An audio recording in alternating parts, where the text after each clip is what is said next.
Welcome to the First Howdy. Read. I like interrupting you there for fun. I can tell. Welcome to the First Read Ultimate Spider-Man podcast, where we break down Bendis' iconic run on Ultimate Spider-Man, issues 1 through 160, in Earth 1610. I'm Zach. Hey, and I'm John. How's it going, webheads and Zach? Oh, yeah, me too. Yeah. I love how I'm the afterthought there. Man of sometimes the people, sometimes when we do this, I talk to you, and sometimes I talk to the webheads. Yeah, and today he decided he did not want to talk to me. No. We haven't touched base in a minute because we had to record early for last week. So I haven't talked to you in like a week and a half. I know we did record. We recorded on Wednesday, I think. Yeah. And then and this week, and usually we record Saturday mornings, and this week we're recording Sunday afternoon. So we recorded way early, and now we're also recording late. So it has been a minute. And guess what, webheads? You're gonna get it Sunday afternoon too. I'm doing a marathon. I'm like, this whole afternoon is just podcast, baby. Okay, Get so my full attention. That's a good segue for what I most wanted to talk about. Yeah. Which is, all weekend, all I hear from Zach is how he's not going to be able to edit this in time, and we're going to have to record, and I'm the one holding us up, even though Zach didn't say that to me. But I was the one who had to keep pushing us back. And then I thought it was 2:00 on the schedule. I was in the room at 1:40 to record, and I'm looking at the clock now, and it's 2:41. So I just thought we were hurrying for you, and it was like super important that we do this like as fast as we're on a schedule. And then I don't know. I guess I'm just confused on what happened. Yeah, I can see how that would be confusing. Now, there was some technical difficulties that the listeners didn't hear about in that story of yours. I think Zach got online at 2:21. I looked. So we have been dealing with some tech stuff for 20 minutes. And by we, I mean Zach. Yep, it's my fault. Sorry, John. Sorry, webheads. Let everyone down. That's okay. You were also a great sport. I was like blowing up Zach's phone late last night because I was actually in Chicago for a wedding this weekend, and my wife Elizabeth couldn't go because of work stuff. So I, of course, ended up like going and golfing with some friends afterwards, and then we were just staying and hanging out, and it's about a 3-hour drive from Chicago, and it's like approaching midnight. And so I was blowing Zach's phone up, seeing if we could push this back to later in the day, so I would at least get a couple hours of sleep, which I did get home at about 3:30, and I got about 4 or 5 hours of sleep, and I've got a 5-hour energy and a latte here, Zach. So I'm going to do it for the webheads. That's what's up. Thank you for your sacrifice. Ironically, I got home at like 2:30 last night also, but I was just at a buddy's house like 15 minutes down the road. Oh, what were you guys doing? Just me and Shyla and him and his wife were hanging out. They're like our couple buddies. Nice. Very nice. So speaking of letting people down. Great segue.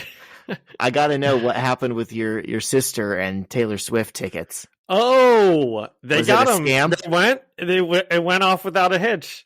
Good. Yep, I'm actually going to see her just a little bit after we get done with this. And I think she's got some Taylor Swift concert souvenirs. So Next time we talk, I'll get to tell you what she got me from the concert. Interesting. And I'm a very big Taylor Swift fan. I could move the camera here, and oh yeah, that's the concert that we went to in college, and that's my ticket that's framed, and that is autographed by both the artist and Taylor Swift. Who's the artist? That's like a painting of the album cover. Gotcha. Was that by chance when she had Ed Sheeran opening for her? No, it was not. Okay. That was pre-Ed Sheeran days. Gotcha. I'm older than you, Zach. I know. I was in college, a long time ago. Well, it's funny because my mom got tickets to see Taylor Swift when she was with Ed Sheeran, and she offered me like one of them to go with her, and it was the night of my junior prom, and I was like, no thanks, I think I'm going to go to my junior prom with my girlfriend. Oh my gosh, huge mistake.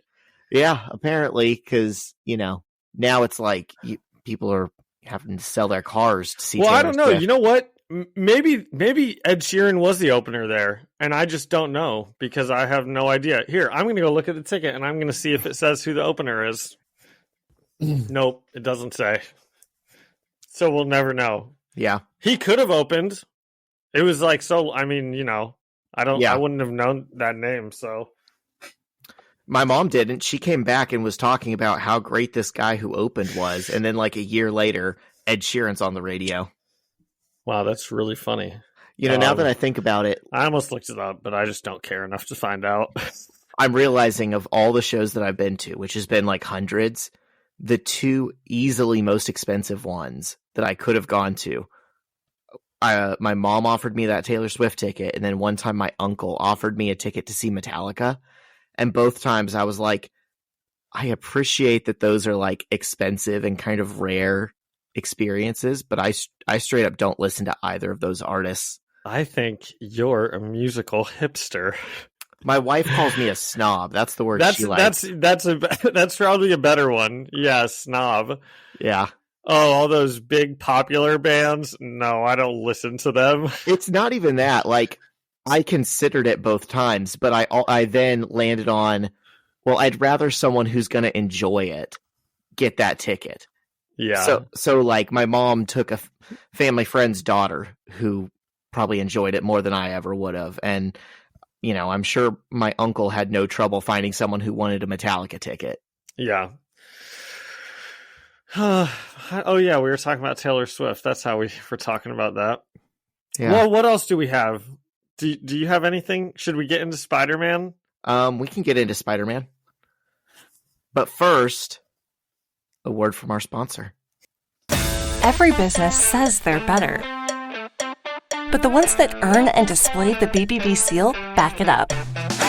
It instantly identifies businesses that are committed to operating with integrity, honoring promises, and telling the truth. Makes you wonder why every business doesn't have it. So look for it, because it's looking out for you. That's why it's the sign of a better business. And find a better business anytime at bbb.org. And we're back. We're back. And I need a refresher on what happened. And I didn't read about it. I'm counting on you. For sure. Okay. You know what's funny is the last few weeks I've actually had little like bullet points in my notes about what happened in the previous issues. And then for whatever reason, we just like blow past it and I don't use them. So I didn't take that this time. But I usually don't worry about it. But like we both already mentioned, it's been a while since we've recorded. So yeah. So MJ dumped Peter. Peter found a box of stuff. Oh, that's right. Yeah, the black goo. I remember that. Led him down the rabbit hole of meeting Eddie Brock and figuring out what his father was working on. Gwen was maybe having a little flirtation with Eddie. They went to a reggae concert. Peter touched the goo and got like consumed by it or whatever. Oh yeah, and there was the weird juxtaposition of like Peter getting consumed by the goo with Eddie and Gwen dancing at this ska concert. Not ska, reggae. Reggae. I would have related to it more had it been ska. Eddie would never listen to ska. Eddie Brock is not even cool enough for ska. No. Eddie, yeah. I can't even hold it in until the issue where we are actually going to talk about it, but boy, did we characterize Eddie like perfectly off of like the first couple panels that he was in. We were like, boom, boom, boom. I know exactly this guy's entire life. And like, it happened. Bendis and Bagley truly do like a masterclass in that issue where they introduce Eddie, of just giving you little breadcrumbs, but it's incredibly clear like what this guy's deal is. Yeah. Like, oh seriously, man, I was laughing pretty hard when I was reading that stuff. Aspiring writers, seriously, go back and look at those issues, and like, it's a masterclass in doing more with less. And especially now, I just had this thought, but like, yeah, people used to be like that, but the internet wasn't around. So you probably didn't like see that kind of like now, you like always It's like a stereotype. People. Yeah, exactly. But I don't know if it was back then or not. I don't really remember it, but the internet certainly wasn't there to like amplify a million people like that.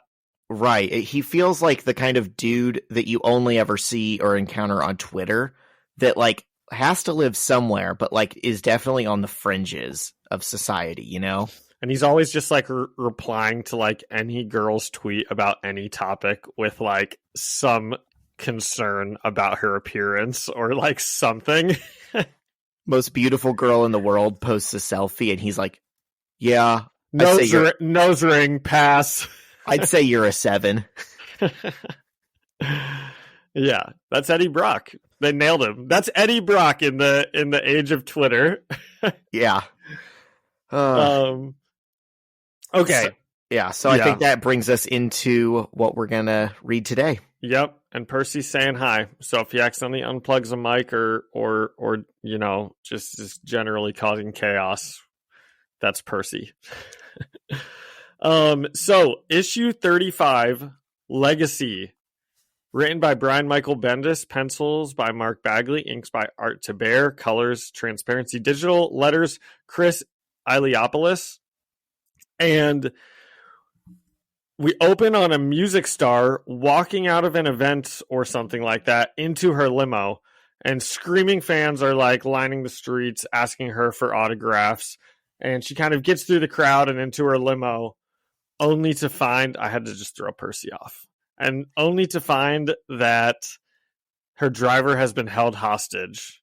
And the hostage takers yell, "We got her," and then they speed away. Real quick, does this vague, unnamed is this pop supposed star, to be Britney Spears? I was about to say, does she look like Britney Spears to you? Because I think that's who it's supposed to be. I do not think that it looks like her, but that was my first thought, that like, 2001, who would this supposed to be like a representation of? Probably Britney Spears, but I don't really. I'm going to look at it again now. I think I was looking at it, I was like, I don't really think that. I think if that's what Bagley was going for, he nailed it with like the hair and the eyebrows and the lips. I gotta pull it up. Let's see. Yeah, I mean the hair and the clothes are like right on, but her face doesn't really look like Britney Spears all that much. But I don't know. Her face looks different. I don't spend that much time looking at pictures of Britney Spears. It might. I don't either, but anymore. But I don't know. The face looks different in different pages, but when we first see her, I'm like, oh yeah, that's Britney Spears. Yeah, that's what I was thinking also. So she gets taken hostage and the limo speeds away. It's a pretty exciting opening, I think. And the thugs are on this phone with someone I presume to be the singer's manager, and they're demanding a ransom. And we see a black suit Spider-Man just kind of watching from a distance, like watching the limo. And it brings up a question to me, Zach, which is, does he have super hearing? Can he hear what's happening in the limo, or does he just see that it looks sketchy? Because how does he know? It certainly seems like he can like hear the conversation that's going on in the limo from like a building. I hadn't considered that, and I don't think we're supposed to. But you're right. How does he know what is happening? I don't know. It's driving fast. He can see through the window. The guys that driving limo have masks. Is stuck in traffic. Well, yeah, in that panel it is. I don't know, dude. He senses danger. I don't know. That's like what it is. Or he has like some sort of super hearing, like maybe not on Daredevil's level, but it's been enhanced or something. Maybe his Spidey sense can tell him when other people are in danger. I don't know. Yeah. Okay. Well, deduct a point. Sorry. Black suit Spidey jumps down on the limo. He is looking pretty big and swole, I think, and he just rips this limo ceiling clean off, and he's like, wow, a limo, is it prom season already? And nobody laughs at his joke, and he's like, tough limo. And I thought it was nice that even though he's got this black suit on, he has still retained his sense of humor. That was one thing I noticed. And then he gets shot by one of the guys, and the suit just starts like bubbling, and it instantly heals him. And he's like, wow, I'm glad you guys saw that, because no one would have believed that just happened. So he obviously, didn't expect it to happen. And then he just knocks out the bad guys, and he like pushes the unconscious guy's head onto the brake pedal to like stop the limo. Yeah, that goes hard. That does go hard. That guy's skull is like going to be crushed. Oh, yeah, he's not going to be right ever again. But like slamming a bad guy's head into the He's brake, unconscious. That's awesome. Hard enough to make the car come to a screeching halt. Like, yeah. And here's a question I've got for you, Zach. So the limo does come to a screeching halt just in time to avoid a school bus. Is that Peter's school? Is that Mary Jane in the window? It is, and I didn't like that. No, it's like very convenient. Like, what is New York City? Like 2 streets? Yeah, all the schools in New York, all the school buses, and Mary Jane is on a school bus at night in Midtown when they live in. It makes no sense. Yeah, it makes no. Okay, good. I'm glad you thought that also, and I'm not just nitpicking. So, I feel like, yeah, and there's no reason for her to be there. She's only in one panel. It almost makes me feel like they had like a pretty finished comic. It is nighttime. It almost makes me feel like editorial was like, hey, you forgot to put Mary Jane in this issue. Throw her in one panel real quick. That like legitimately seems like something that could happen, because it is kind of just out of nowhere. Well, so Spidey stops the limo and he avoids hitting it, really doing any damage, but the police are still like, freeze. And Spidey's like, oh, come on, I rocked it this time. And he actually did do pretty well this time. So I think maybe the suit is having a good effect at the moment. And the police still like chase him off, so he jumps away and he swings away just thinking to himself how much he loves this new suit. He's stronger, faster. He can like take bullets, and he doesn't need his web shooters anymore. What do you think about that? I like it. I mean, I think we've talked before in general. I like the idea of organic webbing more than like a mechanical web shooter. I think the only reason they do mechanical web shooters so often is like to show that he's smart, and then so you can have like fights where they're broken or he's out of fluid or something and he's kind of challenged. But I just think it's cooler if it comes right out of him. Okay, but what do you think of the storyline that he didn't have webbing and now he just does? Well, it's like the goo, the suit, it's extending itself. It's not even coming from his wrist. It's coming from like his fingertips. And so in my mind, it seems like it functions slightly different than his regular webbing would. Okay. Like, I don't think he's leaving it behind. I like it necessarily. Yep. Okay. I can dig it. Yeah, it is like the goo that's doing that. Okay, so he talks about how he doesn't need his web shooters and he's bigger and stronger and everything. And he also thinks to himself, it's hard to explain, but he can feel his dad in the suit with him. Is that his dad that's what I figured is like, oh, he's feeling, another presence that he just assumes is his dad. Yeah. And Peter's like, gosh, I should really go home and look at my dad's notes for this, but I just feel too good. I have to go beat up some bad guys. And so he just swings around the city beating up bad guys. The first one he sees is the vibrator. What is it? Also the shocker? It's the shocker. Yeah. He calls him that. Yeah. And he's robbing a bank and he shows up and he vibrates Spidey, but it doesn't do anything this time. Spidey actually says that it's kind of relaxing, and the Shocker just says, "Oh no," and then Spidey kicks the crap out of him off the panel. And he makes sure the crowd's okay, and he just like dips out. And then the news reporter there says there's either a copycat Spidey on the loose, or the original has a bold new look and new attitude. And Peter encounters another criminal robbing a laundromat, and he just shot the owner, and he's running away. And Spidey chases him into a warehouse and confronts him, and he calls him a murderer, and he yells at him about killing Uncle Ben. And I could have gone back and looked at the issue, Zach, but I know that you would already know the answer. Was this the same person that killed Uncle Ben? I don't think it was. Nope. Okay, it's just like a similar enough situation. Yeah, he's like having a flashback. He's like in his own head. Yeah. Because the guy who shot Uncle Ben was white, and this guy's black. That's what I thought.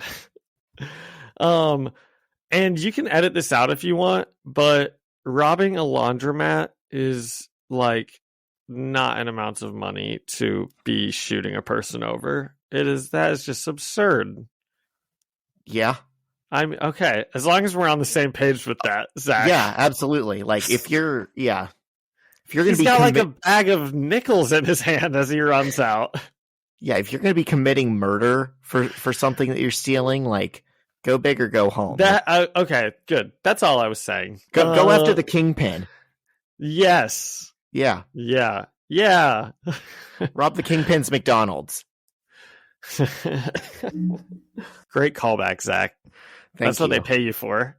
Yeah. So Peter's like screaming at this guy that he's a murderer, and you can kind of tell that he's losing control a little bit, that he's the killer of Uncle Ben. And then Peter transforms into Venom, and it's pretty darn cool looking. And he's all snarling that the guy doesn't deserve to live. And he says, "I want your blood." And it's, when I was making comments on this, I was like, I would not be a good art critique, because I'm just like, yeah, it looks pretty cool. It does indeed look cool. It looks scary as hell. Yeah, it does. That guy's, probably bleeping his pants. Yeah. This is a good time to mention I'm wearing my Venom socks today. Oh, that's right. Specifically for this issue. I told John all the way back in Christmas when Shyla got me like a collection of different Spider-Man themed socks. I knew I was going to wear the Venom ones on the day that we recorded a Venom episode. That's awesome. And these are perfect because this is really his first appearance. Yeah. And so Venom's just like shouting at this guy, about to eat him. And Peter is like struggling to attempt to regain control of the body. He's like, what in the world is going on? And he's trying to rip the suit off of him. And he and the suit are both kind of struggling. It's just like a bunch of like goo kind of like around him. And I gotta real quick. I gotta plug our Instagram because we're always posting our favorite panels of the issue of the week. And this is definitely going to make one.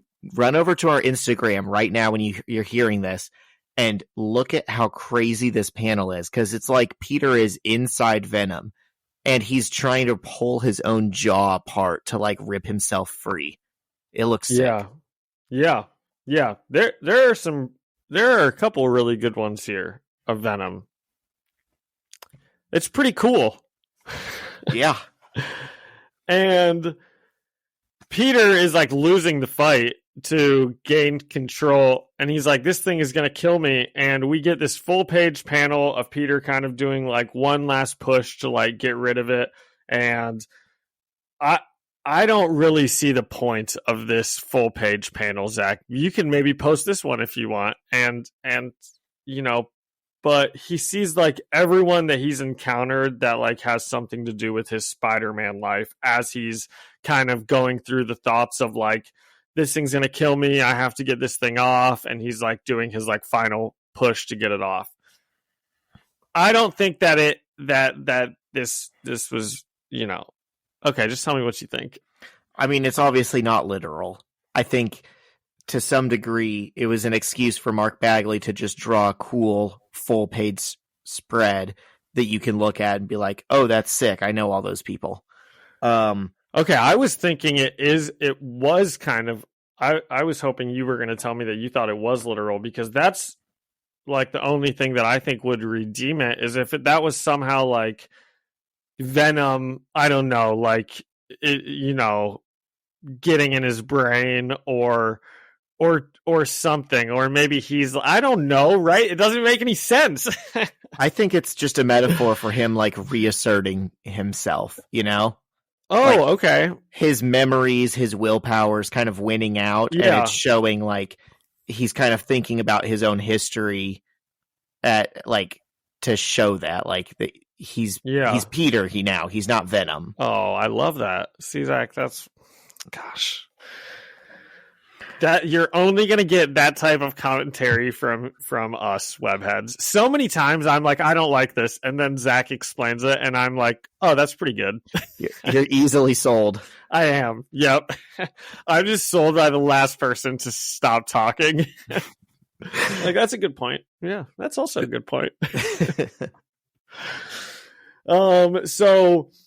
So Peter kind of like rips this thing off to the best he can, and they actually like struggle and fall off the top of the building that they're on. And luckily they fall into some power lines, which electrocute Venom like off of Peter and throws Peter naked to the grave of Uncle Ben. Uncle Ben and his mom and dad. What'd you think? I think that's definitely also metaphoric. I think it's also really convenient.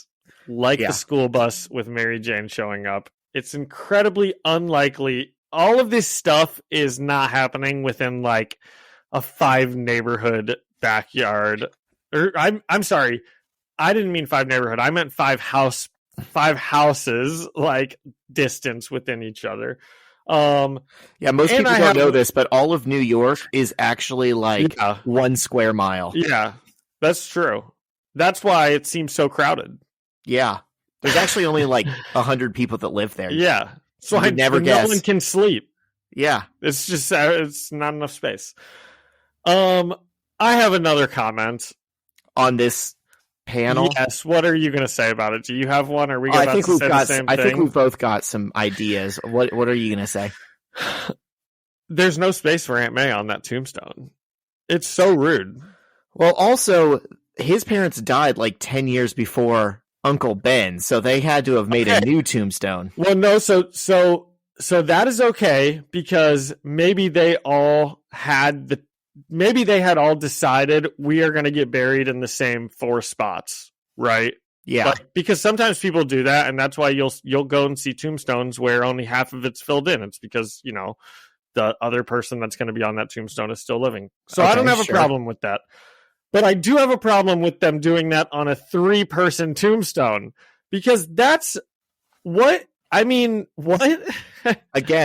I don't think there's any way this is meant to be like literal. I mean, he just fought with Venom for like his personhood and then got electrocuted. I think maybe this is metaphorical. I think maybe this is in Peter's head. I think maybe it's like, I'm shaking my head for our listeners. It's not the normal like high end very literal narrative writing that we're used to in this series. I think this is meant as like a vibe. Like, oh, look how far he's come from the people that he'd be letting down now. Like, I don't think there's any way he's actually at hhis family's tombstone, and that's just where he landed. Okay.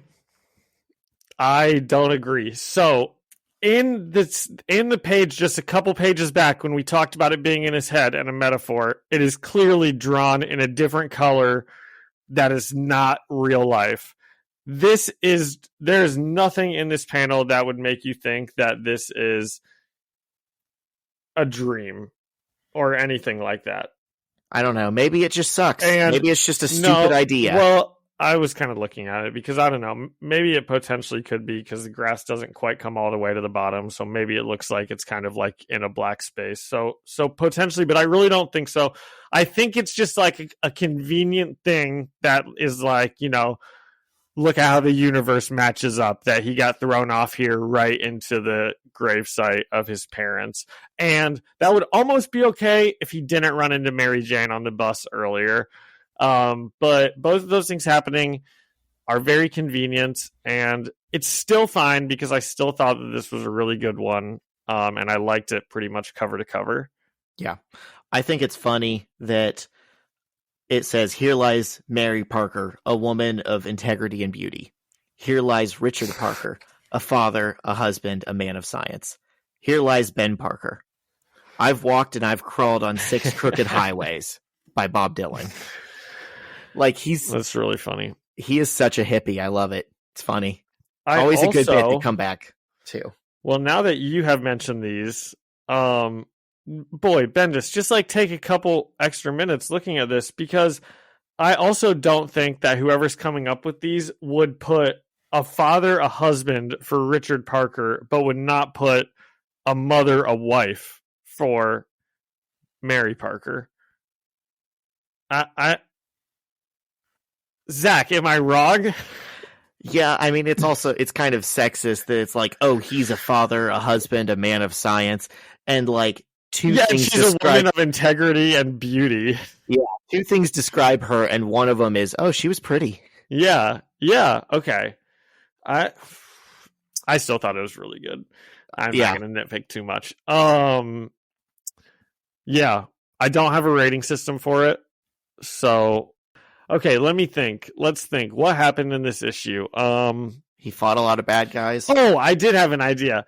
It's different crimes that are happening throughout New York City, because it was also kind of funny that he was like, I just have to go beat bad guys up, and it's like, hey, the Shocker happens to be causing trouble in the city, and look, this laundromat that looks like Uncle Ben happened. If that was Uncle Ben's killer, now that would be convenient.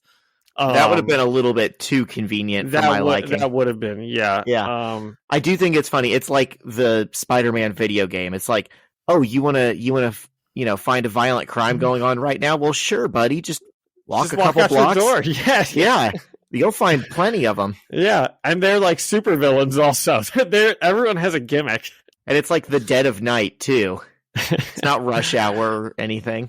Okay, so out of 10 crimes in New York City, how many are getting stopped? I have this at 9 out of 10. I thought it was really good. Oh, shoot, man. We're going to be at odds with each other. I was going to give it a 5. You didn't think this one was good? I think what wasn't good about it? I mean, he was in the suit. He was like using it, and then Venom showed up, and like that was awesome. And so I have legitimate reasons to dislike it, and I have stupid reasons to dislike it. But I will give it this: it's a fun issue. It really is. But he's ripped the thing off. He's done with the black suit. Like that was your little black suit era in the original comics. Like you got several years of it, and the fact that he's already given up on it in one issue. The end of the world playing football in the black suit. I was just about to say, the fact that he's already ripped it off means we're never going to get to see him wearing that suit with one hand tied behind his back, playing a pickup game of football with kids. Oh, I didn't think of it like that, because I was honestly like kind of the whole time he was in it, and especially when he became Venom, because I was like, wait, but Spider-Man's not Venom. Like, so he's gonna, so he's, I guess I was thinking about it the other way, where like, yeah, he's only in the black suit for like a minute, and then he gets out of it, and someone else puts it on, because that's who Venom is, He truly wears it for one night in this universe. Yeah, I was hoping he'd eat that guy, to be honest. I was like, this is going to be badass. I mean, I feel like that's fair karma. You shoot a laundromat owner for his coins, you get eaten by Venom. Definitely. Yeah. Oh, But then man. also, now like, my liberal snowflake brain is like, he probably just really needed the money if he's shooting someone over like 13 nickels.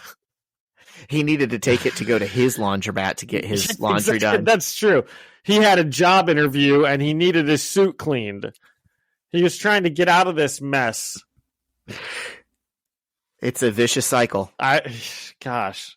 But so that, and then also, it wasn't the full page that you initially didn't like, but the tombstone thing, because it's kind of ambiguous whether it's just really coincidental.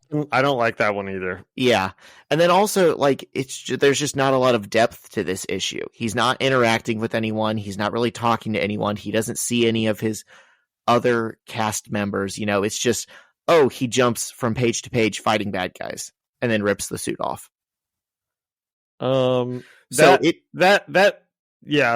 Overall, that is kind of what I thought also, but I guess I just was having fun with it, so I rated it high. I originally had it at an 8.5, and then I was like, I feel like I've given other things 8.5 before, and I had fun with this one, so I'm just going to give it a 9. I had a lot of fun with this one, but I'll truly, like, 8.5. The guy got away on the last crime in New York City. For the strength of this book overall, usually being like, it's diverse cast, and, you know, you're interested in his personal life, and, you know, the good writing and all this stuff. It just had none of that.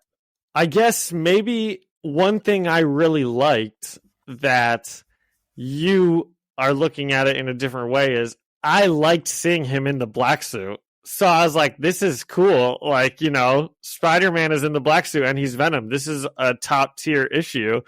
And then you are like, well, this is the only one he's in the black suit. So that's a problem. But maybe you should just look at it on the bright side, Zach. This is the one he's in the black suit for. Yeah, I'm looking at it as a suit half empty kind of thing. Okay, so wow, we got a 5, and I changed mine to an 8.5 because you sold me. Because that's so easy to do. Yeah. Okay, cool. We ready to jump into the next one? Yes. All right. So this is issue 36. It's written also by our regular creative team that John shouted out in the first issue. And now we finally get to see what's going on with the other storyline that we had been left off on, Gwen and Eddie. Gwen is in Eddie's dorm room with the door closed in college, and he's trying to impress her with the same exact spiel that he gave Peter a couple of issues ago. And he Incredible opening. Laugh out loud funny. Yeah. He says, 5 years from now, not 50, not 100, you won't even remember their names. And Gwen sees through his BS. I love it. Yes. She's so fun. She calls She's so him out. good. She does. She would be the one to do that too. She smiles and tells Eddie that she knows he told Peter the same thing. And she asks, what is that, Eddie? Your stick? And he's like, maybe. And then leans in to kiss her. And Gwen stops him and says, hey, come on. That's the first page that Zach just basically went through. That is an incredible opening page. Literally, as soon as I saw the panel of Gwen and Eddie sitting on their bed and he's saying the same speech, I was like, that's just a great opening. It's like, oh my gosh, of course that's where Eddie and Gwen are. And of course that's what he's saying also. This dude perfected one speech, probably rehearsed it in front of the mirror, that he thinks sounds cool to say to like high schoolers. And that's his one trick. And he's just leaning in on it. Gosh, I guess I was about to say, but he is kind of right. Stuff in high school doesn't really matter that much when you get older. But then I was just thinking that's not even true, because my best friends were ones that I met before even high school. And I just was at a wedding this past week for someone in high school. And, Eddie's just, he's full of bad advice. The point is he's creating separation between her experiences and his experiences. He's like, oh, trust me, I'm a big wise college guy, I'm telling you, things are way different when you're up at the top like me. Yeah. Like it's almost a power play. Yeah. It's weird that they look exactly the same and they're dressed the same, right? Like they're that both makes wearing for green weird. and are blonde. That's funny. The way I see it is they're both wearing black, and they're both like the same shade of blonde, and they both like. I think I said that in the last time we were reading it. I was like, they look the exact same. I mean, that is kind of funny. It's weird. Except she's a hot girl, and he's like. I mean, they obviously don't look guy. the same, but they do kind of look the same. They're like same one clothes. of those couples that when they've been dating for a while, they just like look the same and dress the same, and like, you know, or you know what they are? They're one of the like family photo couples where they're all like wearing the same thing, and it's like, are they related or are they dating? Yeah, dude, that's what I thought of this. I was like, they look like they could be siblings.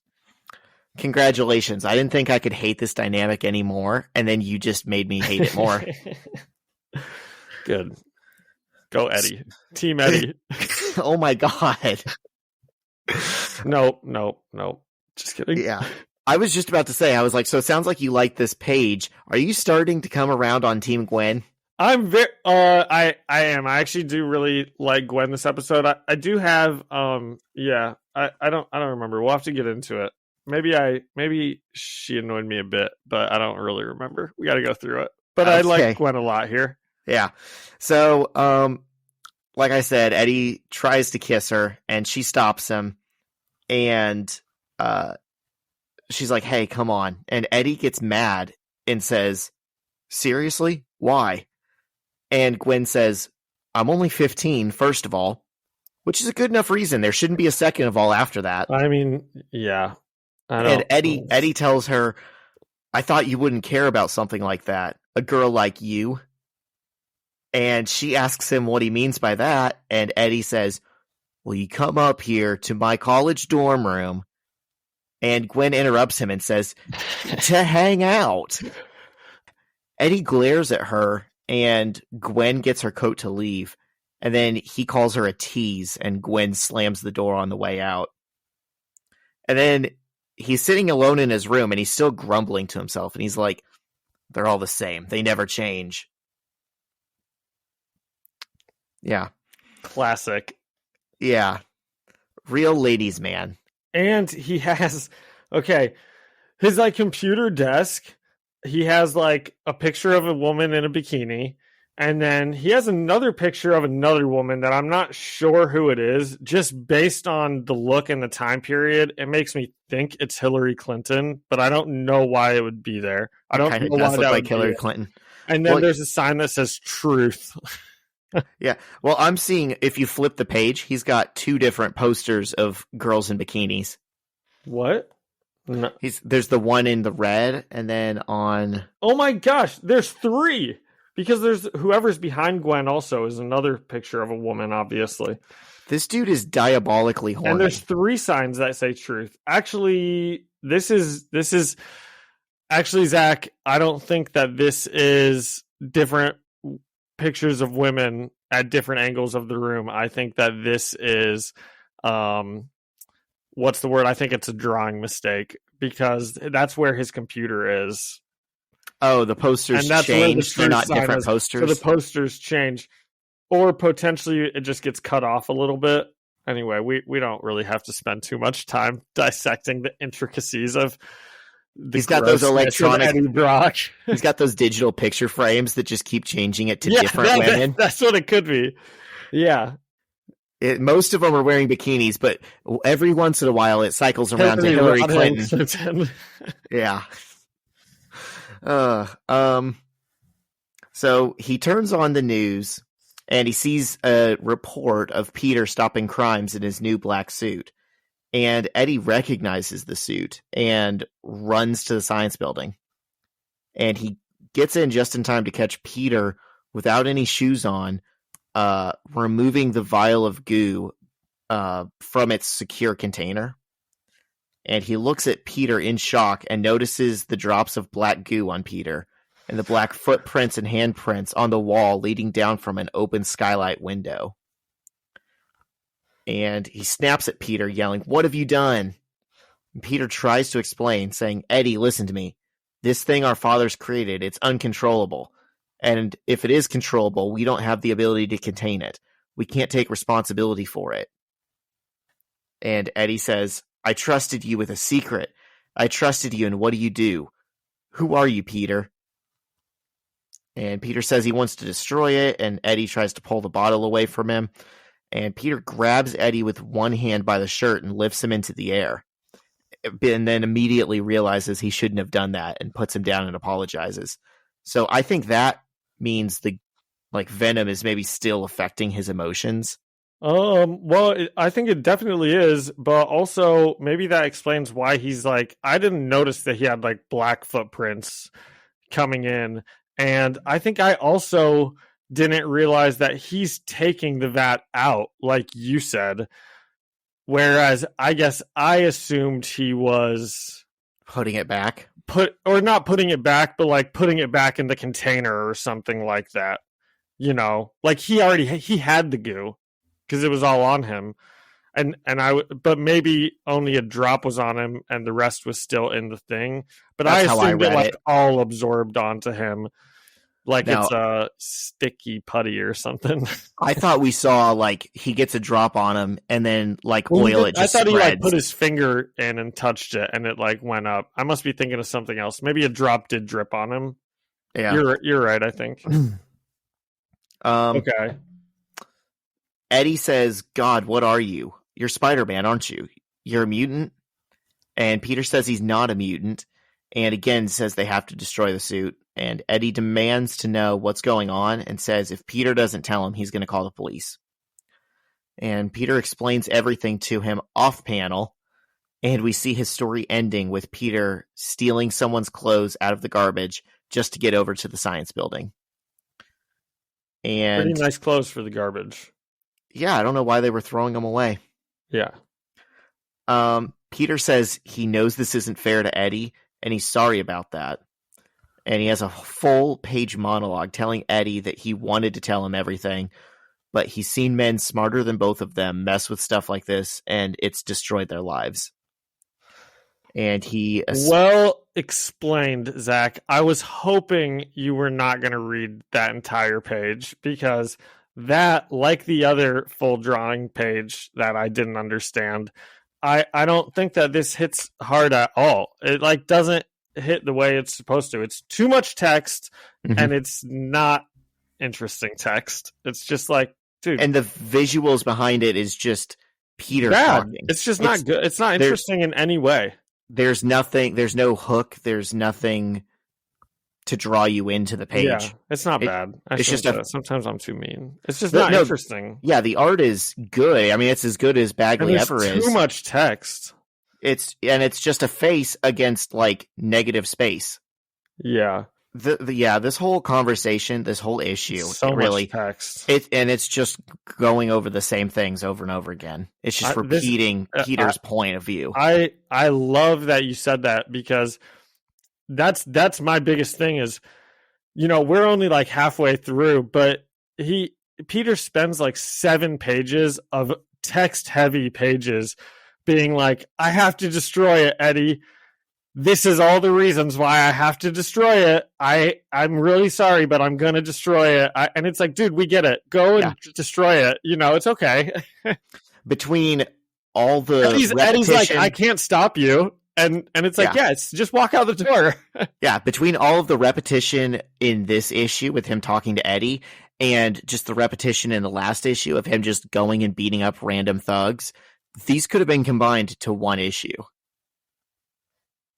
Yeah, that's true. I guess I didn't really think about that. Of course, then we would have had less time with the black suit, but whatever.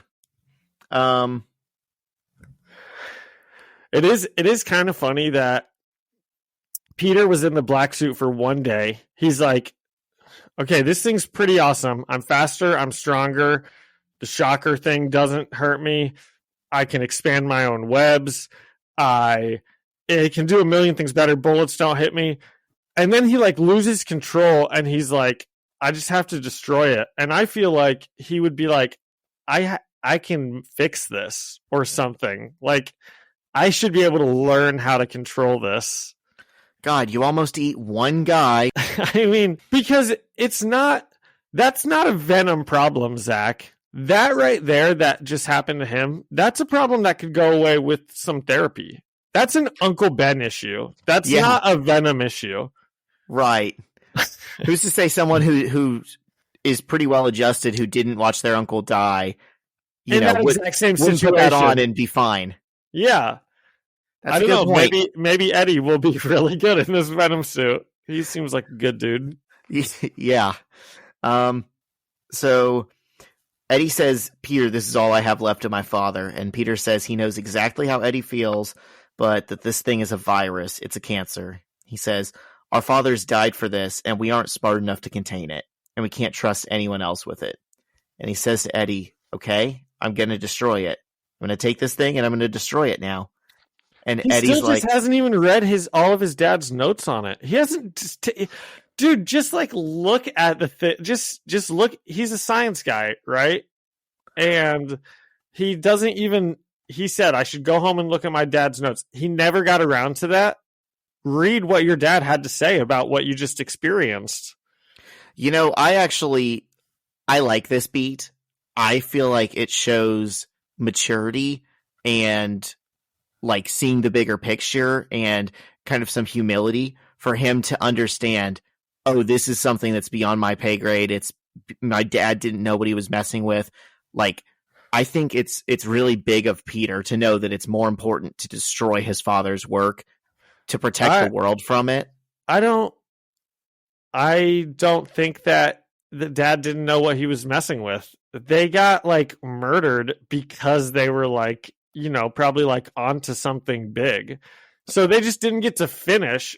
But if they like, I don't know. We do see later on that Eddie has been like experimenting on this himself. And I would just assume that that's where Peter's brain would go also. He'd want to look at his dad's research. And maybe if he didn't lose such control and almost eat that guy, he would have just gone home and done that eventually. So I think he would have. But I think this is him kind of acknowledging that he's not going to be able to fix it. Yeah. I like it. I think it works. Yeah. Okay. I guess I just want Spider-Man in the black suit. I don't know. I guess that's just something about me. Yeah, that's fair. Eddie says he can't stop Peter, and Peter kind of double checks. He's like, do you believe I made a mistake and I'm sorry? And Eddie says yes. And he's like, do you believe that this thing is dangerous? And Eddie says yes. And then he asks a really weird, convoluted question. He's like, do you believe that 2 days ago, if I had known what I know now, that I would handle it differently and we'd work together to fix this thing? And Eddie just doesn't answer.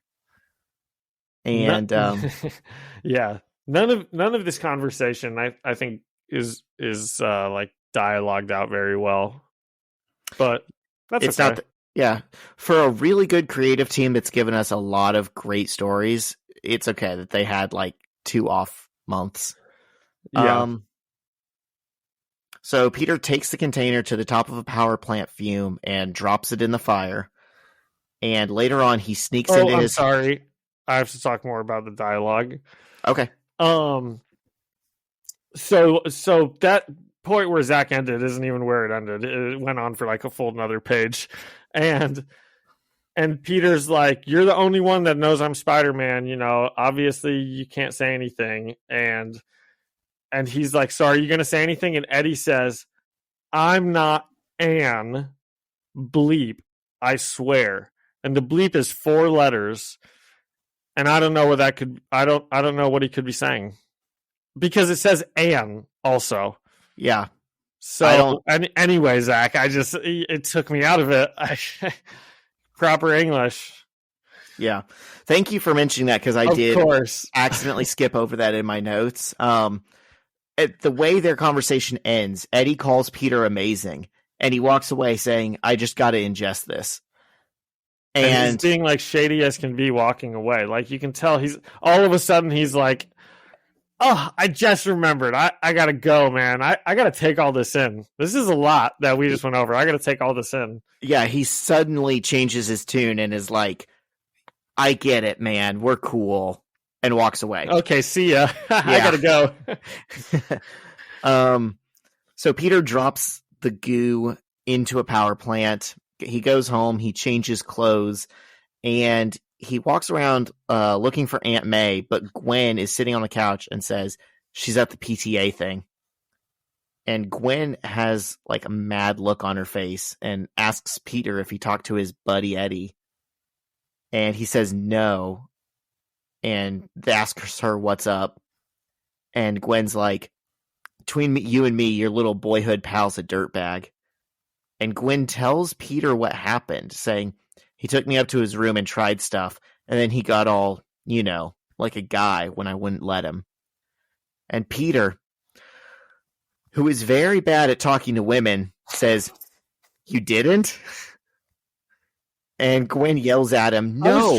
I read that a couple times trying to imagine what inflection he asked that with. Like, was it like a surprised you didn't? Or was it like a concerned? Or was it just like a question? Like, was he like confirming that he heard her correctly? Like, you didn't do anything. And it's like, I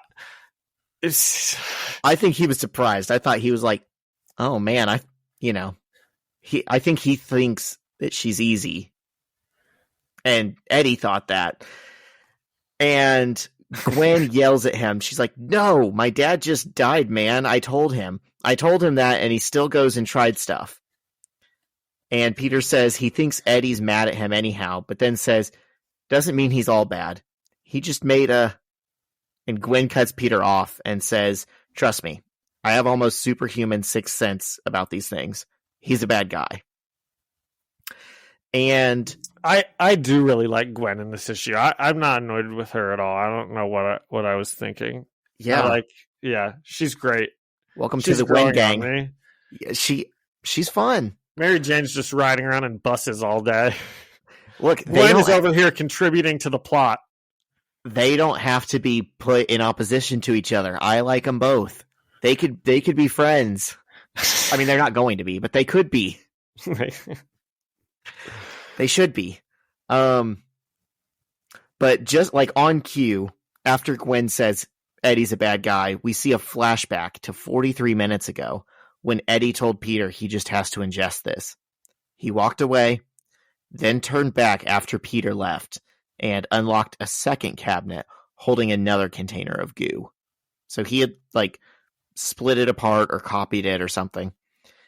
And yeah, there were probably a ton of notes on it and a sample to reproduce. Yeah. And he talks to himself about how some stupid little 15-year-old mutant isn't going to tell him what to do. And then reaches into the container as the issue ends. I mean, that's exciting. Yeah, that's a good hook. Do you think he's done this before? No. I think he got the idea after Peter told him, "Yeah, I touched it and this happened to me." He just like went for it. He just stuck his fingers right in. Yeah. Like he was like, I don't know, like he knew what was going to happen. Like Winnie the Pooh going into a honey jar. That's exactly how.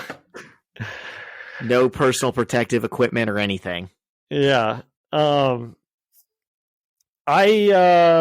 also thought this one was pretty good. And this is the one where I was just like, man, the characterization of Eddie Brock is just phenomenal that we already talked about. Yeah. And I said it dragged in the middle because there were maybe 6 pages of exactly what we said. And there were actually even more than that. There were 7 pages because I counted. And they had a bunch of dialogue on it. So I did think it dragged in the middle, but I was still pretty interested about it the whole time. And Gwen, boosts this episode up. So I'm generous. I gave it a 7 out of 10 still. Okay. I was close. I'm gonna give it like a 6.5. Because I mean the Gwen stuff really elevates this issue. I loved it for all of her scenes. But man, it was just so many pages of just Peter repeating the same things. Yeah, it definitely was. I don't know if they were like stretched thin with other projects or they were behind deadline or just trying, like they said this was going to be a 6-issue arc, and they were like, shoot, we actually only have like 5 issues worth of material. And what's also weird that I'm just thinking of is, this was like an Eddie Brock issue. We opened on him and Gwen, and then we immediately changed to his perspective. He's watching the news, when she leaves, sees Spider-Man, and we immediately go to him meeting Peter at the lab. And then that part ends, and the only time we're not really about him is when it's Peter and Gwen talking, and they're talking about him. And then we immediately cut to him like going, so there surely was more information that they could have given us about Eddie if they wanted to do an Eddie issue than just having him like stand there and like listen to Peter talk at him for 7 pages. Yeah, he was the focal character, but didn't really contribute to the plot very much, right? No, not at all. Like all he did was hit on a high schooler, throw a fit, and then listen to a dude talk. Another high schooler, because he only hangs out with high schoolers, apparently. While simultaneously hating high schoolers, yes. That's funny. Okay, so 7 and 6.5. That's still pretty good. What is the scale out of, though? Posters of ladies on your dorm wall? That's a good one. Yeah. Posters of ladies on your dorm room wall. Yeah. Did you have any posters of ladies on your dorm? I already know that there's no way that you did. I did. Like my dorm pictures or anything. Dude, my dorm was like so small. Like what took up my dorm room wall was like our furniture. Yeah. I had, let's see, what posters did I have? I think I had some band posters, but that's it. I had some pretty classic college posters now that I'm thinking about it. I had an Entourage poster, which I know that's like a stereotype of like back in the day that, that and like Scarface were like the stereotypical like posters. I feel like I think of like Pulp Fiction. Yeah, that same thing. Yeah, Pulp Fiction. And then I made my own Taylor Swift poster. So, oh wow, you really were a Swiftie. I was a Swiftie. I didn't know that about you before today. Yep. Yeah. So anyway, dorms. Yeah, they were the worst. Oh, so what yeah, we're out of. So this is 7 out of 10 pretty lady posters. Yeah. Mine's 6.5. 6 pretty lady posters and then 1 of Hillary Clinton.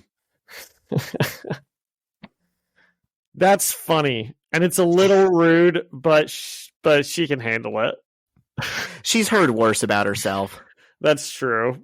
I'm not going to be the straw that breaks the camel's back. Well, nice. I'm looking forward to next episode also, and because I'm guessing we're going to get to see more Venom stuff. I would sure hope so, yeah.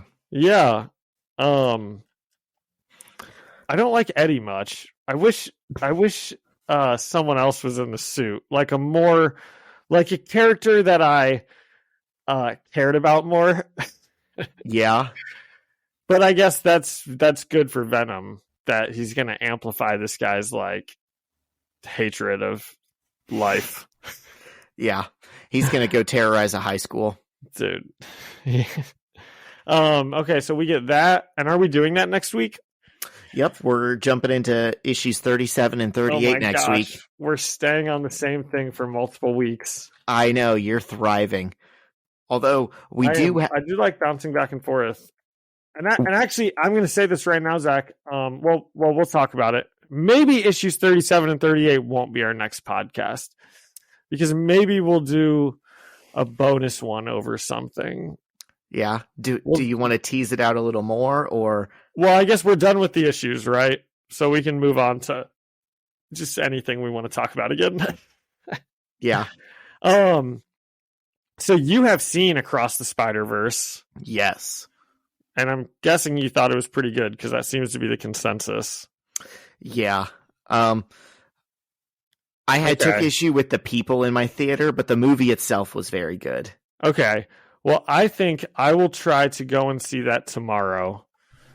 And then if we wanted to give the people a bonus Spider-Verse episode, we could definitely do that. I know that's effort for you, but I feel like we could talk about that more than just like 5 to 10 minutes at the end of an issue. And this is a Spider-Man pod. Yeah, I definitely think it deserves more of our time, like focused, intentional time to talk about it. And I will get to have questions about who all these characters are to you. Well, I was about to say, I specifically want to do some focused, intentional time also about my sweet baby boy, Hobie Brown. Who we all, of course, know who that is. Well, you will after you see this movie. Okay. Is that a famous Spider-Man person? It's one of the spiders in the movie. It's one of the main spider people you meet in this movie. Okay. Well, yeah, I will try to see that tomorrow, and I'm sure I'll be able to at some point. And Sweet. And then we'll find a time to discuss. So this is going to be a busy week because I know you're not free this weekend either. So maybe I know the listeners don't care about this anymore. This is what Zach and I go through every week. We're like, oh, can you do Saturday? I have a thing this week. So I meant to call us when I was talking about all the effort we have gone into to record early last week and late this week. And I mean, I'm on like 4 hours of sleep driving home from Chicago. People have called us, Zach, the Cal Ripken Jr. of podcasts. Because we're on an Iron Man streak. We just don't miss a week, Yeah. And that is, I mean, it's something to be commended for sure. Yeah. I think we've really accomplished some greatness here. Haven't taken a week off since we started this pod on New Year's Day. Nope. Yeah. Yeah. I did want to. Yeah. I did have one more thing. So now that we've filled our Mount Rushmore of pieces of work. Yes, which is always behind me. You can always see. So Zach gets to look at it the entire time we record. I want to nominate Eddie Brock for the animatronic Hall of Pieces of Work at Disney World. Okay, so he's not on the Mount Rushmore? No. Okay, here's my issue with that, Zach, is because we already talked about that nowadays there's like a million people like that. And they are all like, pieces of work. But are they enough so, like, trust me, a couple issues from now when Eddie like embraces Venom and starts killing people for fun, yeah, we can add him on. But for now, he's just like an incel. I feel like there's almost something more sinister about being like a normal person who's a piece of work than being like a supervillain. Like most of the people who we put on the Mount Rushmore are just like awful parents. And he's a dude who's hitting on a 15-year-old girl. So I feel like he's not even going on the Mount Rushmore. He's going in the animatronic hall. I feel like that should be an easy bar. Just being a bad human being can get you in there. I will take that. Okay, so we can add to that very liberally. Yes. Okay, I'll take that. And I'm also certainly not going to sit here and play devil's advocate for Eddie Brock. Yeah, so you don't want to be his defense attorney. No. I also will add the kids that wouldn't shut up in my movie theater seeing Spider-Verse. They belong in the piece of work hall. Okay, this is too many people now. I'm just an old man yelling at clouds now. Well, that's too bad. Did you go see it like right when it came out, though? Sometimes you got to live with that kind of stuff. Yeah, I mean, it'd been out a week or so. That's lame. Yeah. Anyways, you got anything What were they else? doing? Like cheering or like making jokes or like they were just moving around to whatever seat. It's one of the theaters where you have to like book your seat, and I specifically put us away from anyone else. Oh my gosh! And then all of a sudden, these teenage girls were still like on either side of us, talking over us. That's I was like, really annoying. I was like, hopefully that stops once the movie actually starts. No, it got worse when the movie started. They had friends that were seated in a different section that literally came and stood in the aisle and talked to them mid-movie. Dude, and then sometimes what happened the other day where I was thinking this, but sometimes you are lucky enough to experience people in the real world and you're like, how are you guys people? Like, how how do you have this is like a movie. You're like being movie level, like just like, what's the word for not caring about anyone, but you're just like no jerks. But no, because it's just like they just have no care about what is the people going on around them at all. They're just like totally like self-absorbed. You just have to laugh at it, I think. Well, yeah, I mean that it's almost like Always Sunny in Philadelphia characters. Except definitely. I can kind of write it off because they were teenagers. Then there were some people below us who like started. I think they were fine most of the movie, but like by the end they were laughing and yelling and stuff. And there's like a scene where Miles Morales is on the screen, and one of them just yells, "He's black!" And I'm my God, dude, shut the hell up. He's been black this whole movie. He was black in the first movie. Like, you're not funny right now. No one is laughing at you. Wow, that is